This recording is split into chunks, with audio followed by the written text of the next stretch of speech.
조니 소말리라는 미국의 악명 높은 유튜버가 한국에 왔습니다.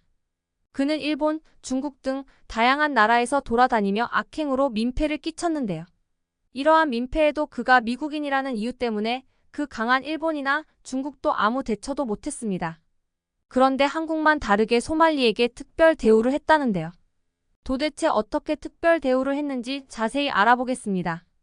소말리가 인터넷에 올린 한국 방문 일기를 자세히 말씀드리겠습니다. 인천국제공항에 도착하자마자 저는 이미 핸드폰을 꺼내 들고 스트리밍을 시작할 준비를 했어요. 터미널 1의 자동문을 지나면서 얼굴에 닿는 선선한 가을 공기가 기분 좋게 다가왔죠. 가슴이 두근거리며 흥분됐는데 그게 한국에 와서라기보단 이번이 팔로워를 더 늘릴 수 있는 또 다른 큰 기회라고 생각해서였어요. 채팅창 안녕? 존이 돌아왔어. 지금 한국이야. 저는 공항 보안 요원들한테 들키지 않으려고 작은 소리로 핸드폰에 대고 속삭였어요. 짙은 남색 유니폼을 입은 그들의 눈을 피하면서 말이죠. 채팅창은 바로 불타오르듯이 메시지로 가득 찼어요. 어떤 사람들은 흥분해 있었고 또 어떤 사람들은 벌써부터 조심하라고 경고했지만 저는 늘 그랬듯이 그런 경고는 무시했어요. 공항은 엄청 넓고 깨끗했어요. 천장도 높고 커다란 창문으로 들어오는 자연 채광도 가득했죠. 한국어, 영어, 중국어로 된 표지판들이 여기저기 여행자들을 안내하고 있었어요. 저는 다른 아시아 국가에서도 이런 식으로 해왔어요. 일본에서는 제가 문제를 일으켜도 대부분 참아줬고 태국 사람들은 대체로 무시했어요. 이스라엘에서도 불손한 행동을 해도 아무 일 없이 넘어갔었죠. 한국도 별반 다르지 않을 거라고 생각했어요. 하지만 지금 생각해보면 그때 제가 얼마나 오만했는지 깨닫게 돼요. 채팅창 우리 지하철 한번 타볼까? 저는 시청자들에게 말하면서 공항철도로 가는 표지판을 따라갔어요. 오후 시간이 되면서 사람들로 북적거리고 있었어요. 정장을 입은 직장인들, 교복을 입은 학생들, 짐을 끌고 가는 관광객들까지 전부 제가 장난을 걸기에 완벽한 대상들이었죠. 저는 벌써 무슨 장난을 칠지 계획하면서 혼자 웃고 있었어요. 첫 번째 실수는 바로 티켓 기계 앞에서였어요. 조용히 표를 살 수도 있었지만 저는 그 자리에서 쇼를 시작하기로 했어요. 기계를 어떻게 사용하는지 모르는 척하며 영어로 크게 투덜거리고 화면에 나오는 한국어를 비웃기 시작했어요. 몇몇 사람들이 저를 쳐다봤는데 그들의 얼굴에는 혼란과 짜증이 서려 있었어요. 특히 한 할아버지가 저를 유심히 쳐다보는데 지금 생각해보면 그 눈빛을 좀 더 신경 썼어야 했어요. 다른 나라들에서 흔히 봤던 당황하거나 불편해하는 표정이 아니었어요. 거기에는 무언가 더 있었죠. 아마도 결의, 심지어 분노 같은 게. 봐봐, 이 이상한 기호들 좀 봐. 어떻게 이걸 이해해? 저는 채팅창을 향해 한글을 가리키며 웃었어요. 일부러 더 크게 말해서 주목을 끌고 싶었거든요.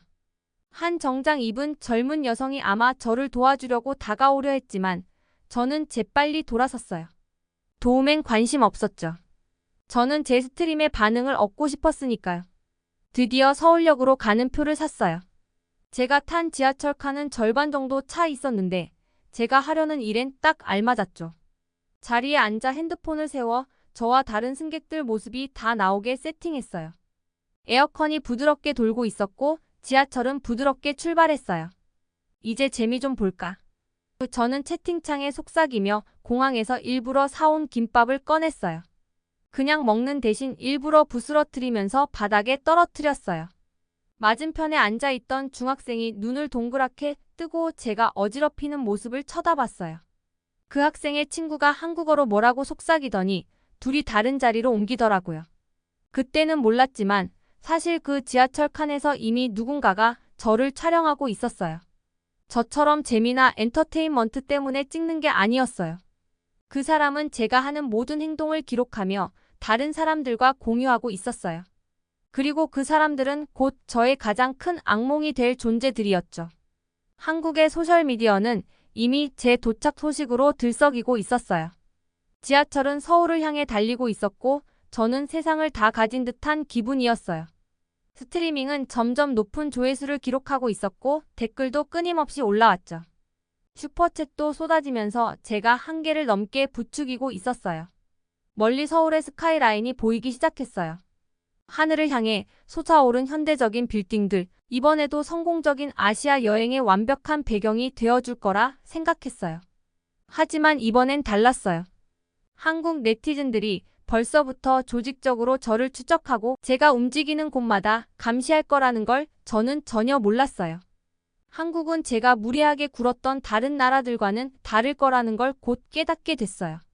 이곳 사람들은 제가 예상치 못한 방식으로 저에게 맞설 준비가 되어 있었거든요. 지하철 안내 방송이 한국어와 영어로 흘러나왔어요. 다음 역은 홍대 입구입니다. 저는 물건을 챙기면서 한국에서 첫 번째 혼란의 밤을 준비했죠. 하지만 사실은 제가 스스로 만든 함정 속으로 걸어 들어가고 있었던 거였어요. 한국은 저에게 절대 잊지 못할 교훈을 가르쳐줄 준비가 되어 있었죠. 홍대역 근처에 있는 환하게 밝힌 편의점으로 들어갔어요. 손에는 휴대폰을 높이 들어서 실시간 방송으로 모든 순간을 담고 있었죠. 형광등 불빛이 밝아서 모든 게 선명하게 보였고 제 시청자들에게 딱 맞는 환경이었어요. 선반에서 익숙한 빨간색 라면 봉지를 집어드는 순간 가슴이 두근거리기 시작했어요. 이거 봐요. 시청자들에게 속삭였어요. 제가 뭘 할지 알면 분명 관심이 폭발할 거라고 확신했죠. 봉지를 찢어서 바닥에 면을 흩뿌렸어요. 바삭바삭한 소리가 발밑에서 들리는데 저도 모르게 미소가 지어지더라고요. 계산대 뒤에 있던 직원이 놀란 눈으로 저를 바라봤어요. 뭐 하는 거예요? 그녀가 한국어로 물었어요. 목소리에서 화가 난 게 느껴졌지만 저는 못 알아듣는 척했어요. 사실 다 알아들으면서도 시청자들이 제가 무지한 척하는 걸 좋아했거든요. 그러면 반응이 더 뜨거워지고 조회수도 더 올라가니까요. 조회수는 곧 돈이니까요. 채팅창은 순식간에 폭발했어요. 어떤 시청자들은 저를 응원했고 다른 사람들은 화난 댓글을 한국어로 달았어요. 하지만 저는 시청자들이 뭐라고 하든 상관없었어요. 그들이 계속 보고만 있으면 되는 거니까요. 한 번의 조회수가 더 많은 돈으로 이어지니까요. 편의점을 나와서 홍대에 붐비는 거리로 나갔어요. 젊은 사람들이 모여 쇼핑도 하고 서로 어울려 노는 장소였죠.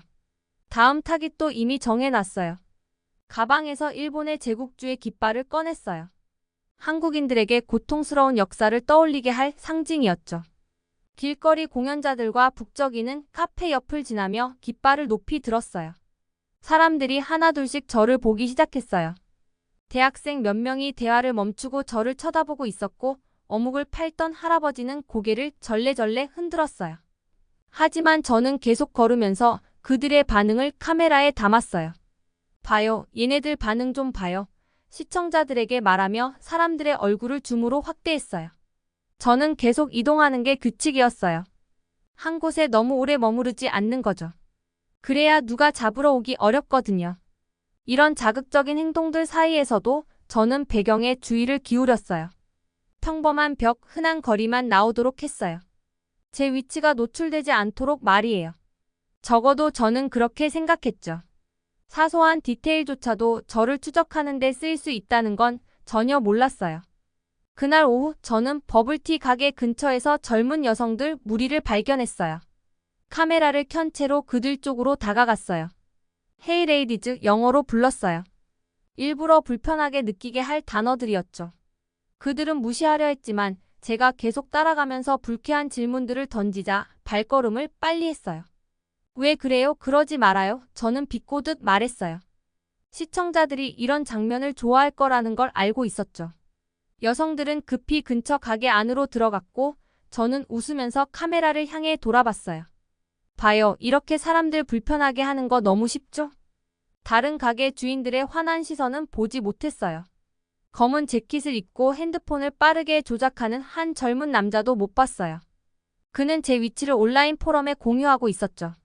저는 시청자 수에만 집중하느라 주변에서 일어나는 조용한 저항의 기운을 전혀 눈치채지 못했어요. 해가 지기 시작할 때 저는 오늘 하루의 마지막 퍼포먼스를 계획했어요. 경복궁으로 갔죠. 역사적으로 중요한 장소였어요. 고즈넉한 하늘 아래 고궁의 건물들이 우뚝 서 있었고 관광객들은 아름다운 건축물을 사진으로 남기고 있었어요. 전통 복장을 입은 경비원들이 경계 태세로 서 있었죠. 휴대폰을 꺼내 새 방송을 시작했어요. 이거 봐요, 여러분. 이거 진짜 대박일 거예요. 가방에서 작은 스피커를 꺼내서 경복궁 입구 근처에서 일본 군가를 틀기 시작했어요. 또 하나의 계산된 도발이었죠. 반응을 이끌어내려는 시도였어요. 경비원 한 명이 저에게 다가와서 엄한 표정으로 말했어요. 즉시 음악을 꺼주세요. 영어로 요청했죠. 저는 못 알아듣는 척하며 오히려 볼륨을 더 올렸어요. 채팅창은 화난 메시지로 가득 찼지만 혼란을 즐기는 시청자들은 도네이션을 보내기 시작했어요. 그날 밤 임시로 빌린 아파트로 돌아가면서 저는 하루 일과에 만족했어요. 시청자 수는 높았고 후원금도 꾸준했어요. 제게 한국은 그저 콘텐츠를 위한 또 다른 배경일 뿐이었어요. 조회수와 돈을 위해 이용할 또 다른 장소였죠. 하지만 제가 전혀 모르는 게 있었어요.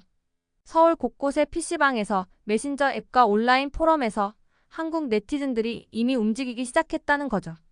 그들은 스크린샷을 찍고 배경을 분석하고 정보를 공유하고 있었어요. 제가 아무 일 없다는 듯 단잠에 빠져 있을 때 수십 명의 사람들이 제 위치를 추적하기 위해 퍼즐을 맞추고 있었어요. 저는 이 게임의 주도권이 제 손에 있다고 생각했어요. 한국도 다른 나라들처럼 제가 자유롭게 행동할 수 있는 곳일 거라 믿었어요. 하지만 제가 완전히 착각하고 있었어요. 그날 아침 일찍 경찰들이 제 문 앞으로 다가오는 모습을 지켜봤어요. 단단한 노크 소리가 제 작은 방 안에 울려 퍼지자 심장이 막 뛰기 시작했어요. 문틈으로 보니 깔끔한 짙은 남색 제복을 입은 경찰 3명이 꼿꼿하게 서 있었어요. 이 순간이 올 거라는 건 알고 있었지만 막상 마주할 준비는 전혀 안 되어 있었어요. 문 열어주세요. 한 경찰이 또렷한 영어로 말했어요. 서울경찰입니다. 손이 덜덜 떨리는 걸 느끼면서 문을 열었어요. 앞에 서 있던 경찰 김 형사가 신분증을 보여주며 차분하지만 단호한 목소리로 말했어요. 여러 건의 신고와 범죄 관련 증거가 있습니다. 지금 저희와 함께 경찰서로 가셔야 합니다. 경찰차로 걸어가는 길이 인생에서 제일 길게 느껴졌어요. 길에 있던 사람들이 멈춰서서 구경하고 몇몇은 휴대폰을 꺼내 촬영하기 시작했어요. 얼굴을 가리려고 했지만 이미 늦었어요. 몇 시간 안에 한국의 SNS에 다 퍼질 걸 알고 있었거든요. 경찰서에 도착해서 작은 조사실로 안내됐어요. 벽은 온통 하얗고 탁자 하나에 의자 4개뿐이었어요. 창 너머로는 서울의 바쁜 거리가 평소처럼 돌아가고 있었어요. 김 형사가 저와 마주 앉더니 두꺼운 서류철을 탁자 위에 올려놓았어요. 왜 여기에 있는지 아시겠습니까? 그가 서류철을 펼치며 물었어요. 느리게 고개를 끄덕였지만 그 다음에 벌어진 일에 대한 준비는 전혀 되어 있지 않았어요. 김 형사는 하나씩 서류를 꺼내기 시작했어요. 스크린샷, 사진, 상세한 보고서들. 한국 네티즌들이 이토록 철저했을 줄은 상상도 못했어요. 편의점에서 음식을 던진 증거가 있습니다. 김 형사가 제 행동이 명확히 담긴 사진을 보여주며 말했어요. 여기 거리에서 여성들에게 괴롭힘을 가한 영상 증거가 있고요. 여기는 한국의 역사적 장소에서 한국 문화를 조롱한 사진들입니다. 그런데 그게 최악은 아니었어요. 김 형사는 또 다른 서류 뭉치를 꺼냈고 제 속이 철렁 내려앉았어요. 이게 가장 심각한 혐의입니다. 그가 목소리를 더욱 단호하게 낮추며 말했어요. 한국 유튜버의 딥페이크 영상을 제작한 증거가 있습니다. 이게 한국법 아래 얼마나 중대한 일인지 이해하십니까? 저는 대답하지 못했어요. 너무도 압도적인 증거였거든요. 그때 한 여성 경찰관이 서류를 더 가지고 들어왔어요.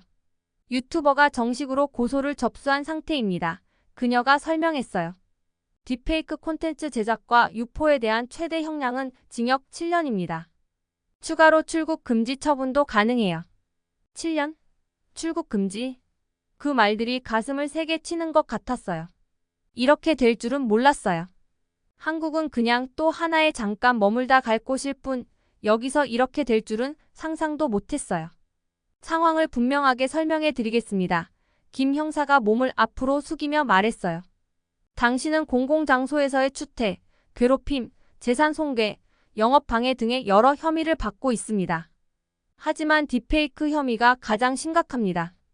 한국 법은 무단으로 조작된 영상을 제작하고 배포하는 행위를 매우 엄격하게 다룹니다. 이제야 상황의 심각성이 실감났어요. 여기는 일본이나 태국이 아니었어요.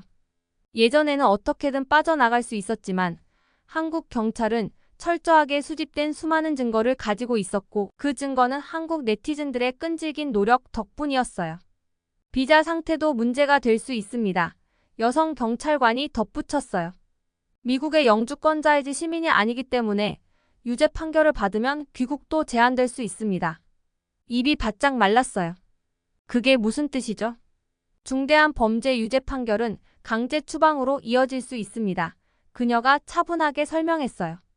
귀국지라면 출생지인 소말리아로 돌아가게 되겠죠. 얼굴에서 피가 쭉 빠지는 기분이었어요. 소말리아요? 어린 시절 이후로 한 번도 가본 적 없는 곳인데 기억도 거의 없어요. 그곳으로 돌아가야 한다는 생각에 손이 다시 떨리기 시작했어요. 그 후 몇 시간 동안 여러 경찰관이 조사실에 들락날락하며 더 많은 증거들을 보여줬어요. 제 활동을 세세하게 기록한 타임라인, 제가 방해했던 가게들의 진술서, 괴롭힘을 당한 사람들의 증언서 등등 한국 네티즌들이 남긴 흔적은 부인할 수 없을 정도로 꼼꼼했어요. 창밖으로 해가 저물기 시작할 때쯤 저는 조사실에 혼자 남아 배정된 변호사를 기다리고 있었어요. 이제야 제 상황의 무게가 명확해졌어요. 인터넷에서 유명해지겠다는 생각에 한국과 한국 사람들을 무시해도 된다고 여겼던 제 행동이 결국 저를 여기까지 이끌었어요. 김 형사의 말이 자꾸 떠올랐어요. 한국에서는 우리 사람들과 문화를 보호합니다. 행동에는 책임이 따릅니다. 그는 옳았어요. 한국은 저에게 평생 잊지 못할 교훈을 주었고 이제 그에 대한 책임을 져야 할 순간이 온 거죠. 제가 알던 편안한 삶은 다 사라져 버렸어요. 단지 한국을 또 다른 장난의 무대로 삼겠다는 오만 때문에요. 창문 밖으로 보이는 서울의 스카이라인을 바라보면서 제 이야기가 저처럼 경솔한 생각을 가진 사람들에게 경고가 되리라는 걸 깨달았어요. 한국은 자신의 자존감을 지키기 위해 하나로 뭉친다면 무시당할 수 없는 강력한 힘을 발휘한다는 걸 보여줬어요. 한국에 온 이후 처음으로 예상치 못한 감정을 느꼈어요. 바로 부끄러움이요. 단순히 잡혔다는 사실 때문이 아니라 그동안 제가 했던 모든 일들에 대한 부끄러움이었어요. 작은 방에서 기다리며 저는 깨달았어요. 제 자신이 완전히 추락했다는 걸, 그리고 그건 오로지 제 스스로 자초한 결과였다는 걸요. 제 세계가 무너지는 걸 감방 안에서 지켜봤어요. 제 체포 소식은 인터넷에서 순식간에 퍼졌고 처음엔 한국에서 그 다음엔 일본, 마지막으로는 미국까지 전해졌어요. 경찰이 제 핸드폰을 압수하기 전에 한 번만 확인할 수 있게 해줬는데 알림이 쏟아지더라고요. 뉴스 기사, 댓글, 메시지. 모두가 한국이 드디어 저를 멈췄다고 말하고 있었어요. 한국 사람들 좀 봐. 불평만 하는 게 아니라 직접 행동에 나섰네 라고 어떤 미국인이 댓글을 남겼더라고요. 경찰은 하루 3번씩 식사를 가져다 주면서 공정하게 대했지만 그들의 눈에 비친 실망감을 숨길 수는 없었어요. 그들은 더 이상 화난 게 아니라 마치 철없는 아이가 교훈을 배워야 한다는 듯 저를 바라봤어요. 어쩌면 그들이 맞을지도 모르겠네요. 체포된 지 사흘째 되던 날, 제 변호사가 면회실로 찾아왔어요. 그녀는 평소와 달리 웃지 않았고 저와 마주 앉자 영어로 말했어요. 지금 상황에 대해 얘기해야 해요. 당신이 생각하는 것보다 훨씬 심각해요. 제가 자신 있는 척하며 몸을 앞으로 기울였어요. 얼마나 나쁘겠어요. 어차피 미국으로 추방당하기만 하면 되는 거 아닌가요? 그녀가 천천히 고개를 저었어요. 그 부분을 얘기해야 해요. 당신은 미국 시민이 아니라 영주권자예요. 그게 무슨 의미인지 이해하고 있나요? 제 심장이 철렁 내려앉았어요. 이해는 했지만 믿고 싶지 않았어요. 영주권자는 특정 범죄로 유죄 판결을 받으면 미국에 살 권리를 잃을 수도 있다는 걸 알고 있었지만 그게 제게 해당될 거라고는 상상도 못했거든요. 한국 검찰은 강력한 증거를 가지고 있어요. 변호사가 말을 이었어요. 편의점 3곳에서 재산을 훼손한 증거, 괴롭힘을 당했다고 증언한 12명의 여성들, 그리고 역사 유적지를 훼손한 당신의 영상까지 있어요. 하지만 가장 심각한 혐의는 한국 유튜버의 딥페이크 영상을 만든 건이에요. 저는 의자에 털썩 주저앉았어요. 그 딥페이크 영상이 그땐 그저 조회수를 올리기 위한 똑똑한 아이디어처럼 보였어요. 유명한 한국 콘텐츠 창작자와 관계가 있는 척해서 관심을 끌려고 했던 거죠. 설마 그걸 진지하게 받아들일 줄은 몰랐어요. 한국 법에 따르면 딥페이크 영상 제작 및 유포는 최대 7년의 징역형에 처해질 수 있어요. 변호사가 설명했어요. 그리고 이렇게 심각한 범죄로 유죄 판결을 받으면 미국으로 추방되는 게 아니라 당신의 출생지인 소말리아로 보내지게 될 거예요. 갑자기 세상이 빙글빙글 도는 것 같았어요. 소말리아라고요? 저는 2살 이후로 그곳에 가본 적도 없고 그곳의 언어도 모르고 아는 사람도 없어요. 그곳에 보내질 수도 있다는 생각에 손이 떨리기 시작했어요. 날이 갈수록 더 많은 뉴스 보도가 나왔어요. 미국 뉴스 채널들은 한국 사람들의 단결력과 결단력을 칭찬했어요. 한국 네티즌들이 어떻게 제 라이브 방송을 단서 삼아 저를 추적했는지 디지털 탐정처럼 모든 단서를 모아낸 과정을 보여줬죠. 그리고 저를 대면했던 전직 특수부대 요원이 나와 한국의 자존심을 지켜야 한다고 이야기했어요. 심지어 제 팔로워들조차 등을 돌리며 제가 도를 넘었다고 말하기 시작했어요. 감방에 갇혀있는 동안 저는 지금까지 해온 일들을 곰곰이 생각할 시간이 많았어요. 각종 장난과 모욕, 순간의 무례한 행동들이 그때는 다 별거 아니라고 생각했어요. 그냥 채널을 위한 콘텐츠였고 조회수를 올리기 위한 수단일 뿐이라고 여겼죠. 그런데 이제야 한국 사람들이 왜 그렇게 했는지 알겠더라고요. 한 나라의 자존심은 농담거리가 아니고 그 나라 사람들의 감정을 엔터테인먼트를 위해 장난으로 다룰 수 있는 게 아니었어요. 제 변호사는 저를 위해 합의 협상을 시도했지만 검찰은 조금도 물러서지 않았어요. 그들은 저를 본보기로 삼고 싶어 했어요. 앞으로 이런 행동을 저지르는 사람들에게 경고를 주고 싶어 했던 거죠. 재판이 시작되기를 기다리던 중에 예상치 못한 방문객이 찾아왔어요. 바로 제 위치를 찾는데 결정적 단서를 제공했던 그 거리 음악가였어요. 그는 통역을 통해 저에게 말했어요. 당신이 이걸 이해했으면 좋겠어서 왔어요. 그가 말했어요. 한국은 당신 영상의 배경이 아니에요. 우리는 자부심을 가지고 있는 실제 사람들이고 우리나라와 문화에 대한 진심 어린 애정을 가지고 있어요. 당신이 게임으로 본 것을 우리는 우리 집을 공격하는 행위로 봤어요. 그의 말은 그 어떤 처벌보다도 더 큰 충격으로 다가왔어요. 처음으로 제가 다른 사람들의 눈에 어떻게 보였는지 깨달았어요. 저는 제가 똑똑한 장난꾼이라고 생각했는데 사실은 그저 약한 사람들을 괴롭히는 사람이었을 뿐이더라고요. 한국 사람들은 저에게 절대 잊지 못할 교훈을 가르쳐줬어요. 그들의 단결력, 결단력, 그리고 변함없는 자부심을 통해 행동에는 반드시 대가가 따른다는 걸 깨달았죠. 저의 명성을 쫓는 욕심이 결국엔 자유, 미국에서의 상, 그리고 당연하게 여겼던 편안함까지 이를 위기에 처하게 만들었어요. 재판을 기다리며 저는 이 상황의 아이러니를 씁쓸하게 곱씹었어요. 한국에 와서 한 나라를 무시해도 아무 일이 없을 거라고 생각했었죠. 하지만 여기서 만난 사람들은 모두 단결했고 그들은 결코 무시당하지 않았어요. 때로는 우리가 치러야 할 가장 큰 대가가 돈이나 시간보다도 우리가 알고 있다고 믿었던 것들이 얼마나 잘못되었는지를 배우는 데 있다는 걸 깨닫게 되었어요.